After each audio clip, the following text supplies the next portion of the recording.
जय हिंद। नमस्कार साथियों, जैसे कि मैं बताना चाहता हूं, मैं सूरज सिंह आप सबके बीच में। अभी तक आप सब वेट कर रहे थे एसएसबी टेस्टमैन का जो मेडिकल का डेट का, तो मैं बताना चाहता हूं आपके सामने देखने को मिल गया। एसएसबी टेस्टमैन का जो मेडिकल का डेट है वो आपके सामने देखने को मिल गया है। और जिन भी बंदे का पहले फिजिकल हुआ था और उसके बाद रिटर्न हुआ था और उसके साथ साथ आपका डॉक्यूमेंट वेरिफिकेशन के साथ टेस्ट भी हुआ था, तो वो वेट कर रहे थे कि सर मेरा ये सब फाइनल होने के बाद अभी तक मेरा डेट नहीं आया है, कि मेरा डेट मेडिकल का जो डेट है तो वो नहीं आया है।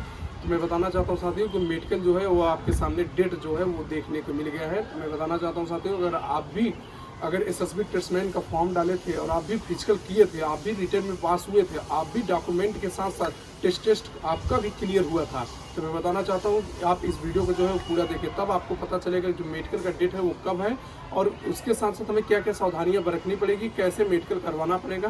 मैं बताना चाहता हूँ साथियों कि अगर आपका जिन जिन बंदे का निकला था उनको मैं बताना चाहता हूँ 26 जुलाई को आपके सामने एसएसबी टेस्टमैन का जो 26 तारीख को देखने को मिल गया है। क्योंकि 26 तारीख से हो सकता है, क्योंकि अभी डॉक्यूमेंट वहाँ से मैंने बात किया था तो कुछ ऐसे अफसर थे तो उन सब बताएं कि 26 यहाँ पे तैयारियाँ जो है वो स्टार्ट हो गई हैं। हो सकता है 26 जुलाई से स्टार्ट हो जाए मेडिकल। तो मैं बताना चाहता हूँ साथियों, अगर आप भी फॉर्म डाले थे और आपका भी ये सब सारे प्रोसेस से आप भी आगे बढ़े थे और आपका भी वेट कर रहे थे मेडिकल का, तो मैं बताना चाहता हूँ साथियों तो ज़रूर आप इस वीडियो को जो पूरा देखें, तभी आपको समझ में आएगा मेडिकल कैसे होगा और कहाँ होगा और कैसे कैसे सावधानियाँ क्या क्या बरतनी पड़ेगी और मेडिकल में क्या क्या लेके जाना पड़ेगा। बहुत सारे बंदे कमेंट भी करते हैं सर मेडिकल में पूरा डॉक्यूमेंट ही लेके चले जाते हैं, जैसे हाई स्कूल, इंटर और उसके साथ साथ ढेर सारे जितने डॉक्यूमेंट होते हैं वो सब उठा के लेके चले जाते हैं और बोलते हैं कि हमारा शायद ये काम लगे। तो मैं बताना चाहता हूँ साथियों, वहाँ पर जब बोला जाए आपको कि हाँ जब वेरिफिकेशन हो जाता है तब इसका कोई काम नहीं रहता है। जब वेरिफिकेशन नहीं हुआ रहता है तो मेडिकल के साथ साथ आपका वेरिफिकेशन भी वहाँ पे होता है। पहले वेरिफिकेशन होगा, फिर उसके बाद आपका मेडिकल होगा। तो यहाँ पे वेरिफिकेशन हो चुका है, वेरिफिकेशन के साथ साथ टेस्ट भी हो चुका है। तो जो भी बंदा अगर कोशिश कर रहा है, मतलब जिनका निकला हुआ है, तो उनके लिए मैं बताना चाहता हूँ कि आपको वहाँ पे जाना है, कुछ नहीं, सारे सावधानियाँ से बरतते हुए जाना। पहले तो आप यहाँ पे अभी तो आपके पास टाइम है 10 दिन का, तो मैं बताना चाहता हूँ कि आप फ़ोन जो है वो ना चलाएं। सबसे बड़ी सावधानियाँ ये आप बरतिए। अगर फ़ोन चलाएंगे तो आपके माइंड में जो है वो ऐसे आते रहते हैं थॉट्स और फिर नेगेटिव थॉट्स भी आते रहते हैं और उसके साथ साथ आपकी जो आँख का रेटिना वो गड़बड़ हो जाएगा और आप भी 6x6 में छटने की पूरी उम्मीद है। क्योंकि इसकी वजह से मैं बताना चाहता हूँ 6x6 में अगर आपको नहीं छटना है तो फ़ोन जो है 24 घंटे में सिर्फ 1-2 घंटे यूज करिए, वो भी कॉलिंग के लिए। ज़्यादा आंखों पे प्रेशर मत दीजिए और भरपूर नींद लीजिए, तभी आपको समझ में आएगा। क्योंकि अगर ज़्यादा सोएंगे तो अच्छे से आपका माइंड जो है वो अच्छे से रिकवर होगा। अगर आप ज़्यादा जगेंगे तो आपकी जो आंखें की लेंथ है वो गड़बड़ हो जाएंगी और वहाँ पे 6x6 में जो प्रॉब्लम होती है यही सबसे ज़्यादा रीजन बताया जाता है। क्योंकि सारे बच्चे देखिए और सब में पॉइंट लगेगा तो आप बच जाएंगे, लेकिन 6x6 में लगेगा तो आप शायद नहीं बच पाएंगे। क्योंकि और सारे पॉइंट लगेंगे तो उसमें रीमेडिकल होता है।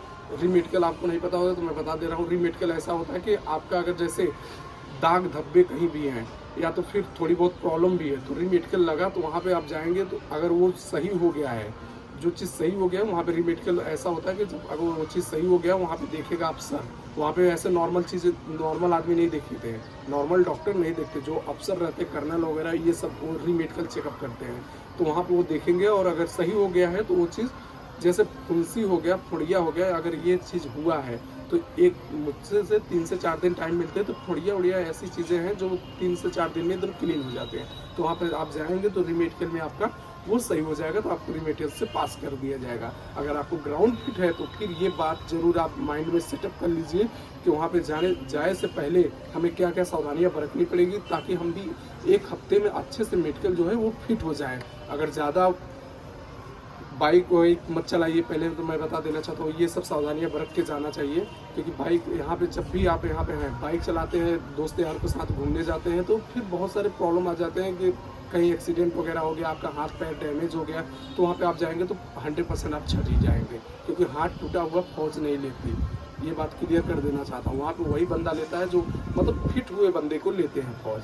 तो मैं बताना चाहता हूँ साथियों कि आपका जब मेडिकल स्टार्ट हो जाए तो सबसे बड़ी सावधानियाँ क्या क्या बरतनी पड़ेगी। पहले आप जाइए, कुछ मत करिए, शाम को हल्का सा भोजन लीजिए और सुबह अच्छे से लाइन में लग जाइए। क्योंकि कुछ ऐसे रिक्रूटमेंट हैं जहाँ पे आपको मेडिकल के लिए सिर्फ ज़्यादा से ज़्यादा 5 बजे भोर में बुला लेते हैं या 4 बजे भोर में बुला लेते हैं, और कहीं पे ऐसा है कि जो 10 बजे बुलाते हैं। तो मैं बताना चाहता हूँ, तो आप अपनी तरफ से एकदम फिट रहिए। वो वहाँ पे गेट पे नोटिस लगा रहता है और आपको देखने को मिल जाएगा, अफसरों से मिलेंगे वहाँ पे, क्योंकि वहाँ पे गेट पे जब जाएंगे तो वहाँ पे जीडी के बंदे खड़े रहते हैं, तो वो बताएंगे हाँ इतने बजे से आपका एंट्री जो है वो है स्टार्ट। तो मैं बताना चाहता हूँ, अक्सर तो हमें देखने को यही मिला कि 6 बजे से जो है मेडिकल वो स्टार्ट हो जाता है।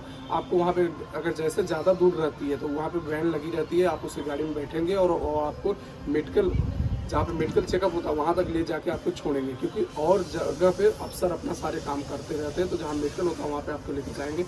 50-50 बंदों की ऐसे फाइल लगी रहेगी, उसमें से 10-10 बंदों की अलग अलग फाइल करके सबको एक साथ खड़ा कर देगा। और सबसे बड़ी बात वहाँ पर बता दें, जैसे आप खड़े हो जाएंगे थोड़ी देर बाद आपको बोलेगा कि कपड़े सारे चेंज कर दो, मतलब कपड़े सारे निकाल दो, सिर्फ अंडरवियर को छोड़ के। जो कैपरी आप पहने रहेंगे उस कैपरी को छोड़ के सारे कपड़े खोल के खड़े हो जाओ। फिर आएंगे, कुछ नहीं करेंगे, ज़्यादा से ज़्यादा आपके हाथों का लेंथ चेक करेंगे और नोकनी, पैरों की नोकनी चेक करते हैं पहली फर्स्ट बार में।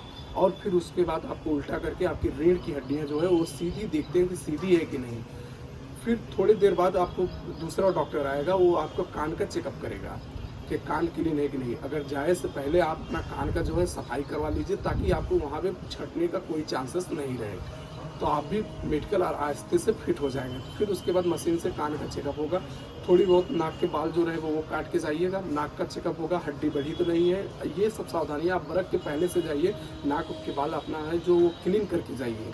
और थोड़ी देर बाद फिर आपके जो है प्राइवेट पार्ट वगैरह ये सब चेकअप होंगे और हाथों का लेंथ चेक होगा।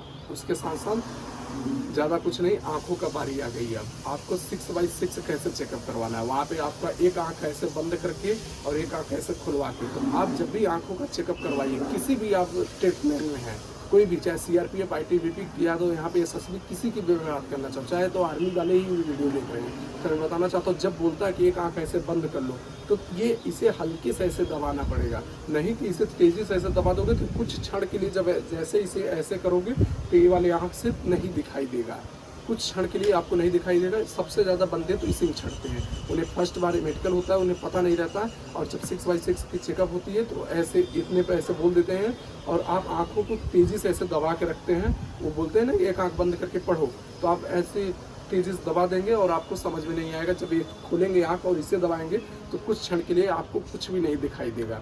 तो मैं बताना चाहता हूँ साथी, ये सब सावधानियाँ आप बरतनी पड़ेगी, हल्के हाथों से अपनी आंखों को दबाना पड़ेगा, तभी आपको जब ये आंख को खोले और इसको बंद करना पड़ेगा तो आपको सब कुछ क्लियर दिखाई दे, क्योंकि वहाँ पे कुछ नहीं रहता भाई, सिर्फ ABCD के अक्षर रहते हैं। वहाँ पे ऐसे जैसे आपको खड़ा कर देगा 6 मीटर मतलब दूरी पे, और आपको 6x6 इसी को बोलते हैं, और वहाँ पे बंदा रहेगा और बोलता रहेगा कि इसे क्या बोलते हैं, तो आप बोलोगे A, फिर वो वहाँ पे वो उंगली करता रहेगा और आप बोलते रहेंगे कि हाँ A है, B है, C है, या तो छड़ी लिए रहेगा तो छड़ी से ऐसे टच करता रहेगा। तो मैं बताना चाहता हूँ साथियों कि ये सावधानियाँ। और कलर विजन वाले, पहले आंख बंद करके मत वहाँ पे रहना। कलर विजन का बहुत ज़्यादा क्वेश्चन आता है, सर कलर विजन में बच्चे छट जाते हैं। तो कलर विजन कुछ नहीं रहता भाई, वो आप जैसे बेंच पे रखा रहता है और आपको सिर्फ पढ़ना रहता है। 27, 28, 29 यही सब पढ़ने रहते हैं। कुछ ऐसे रहते हैं कि जो नक्शे दिए रहते हैं, तो आप वहाँ पे ये मत बोलना भारत का नक्शा है। जब नक्शा बना रहता है तो उसको बोल दीजिए नक्शा बना हुआ है। अगर कुछ भी वहाँ पे है, जैसे कि अगर काऊ वगैरह ये सब गाय वगैरह भी बने रहते हैं कलर विजन में, तो अगर आप तुरंत ही बोल दीजिए कि हाँ सर ये गाय बना हुआ है। अगर आप कंफ्यूजन हो रहे हैं तो ये तुरंत हड़बड़ी की मारे मत बोल देना कि हाँ, जल्दी से बोल दें कि हाँ ये चीज़ है। पहले आप जब तक देखना नहीं तब तक बोलना नहीं है, अच्छे से देख लीजिए, क्योंकि वो तुरंत हटाते नहीं। इसलिए बता रहा हूँ, मेडिकल में ये सब सारी सावधानियाँ आप बरतते रहेंगे तो आप भी मेडिकल अच्छे से फिट हो जाएंगे और अपने माँ बाप का सपना जो है वो साकार कर जाएंगे। तो मैं बताना चाहता हूँ साथियों, अगर वीडियो पसंद आए तो लाइक करना, कमेंट करना और शेयर करना अपने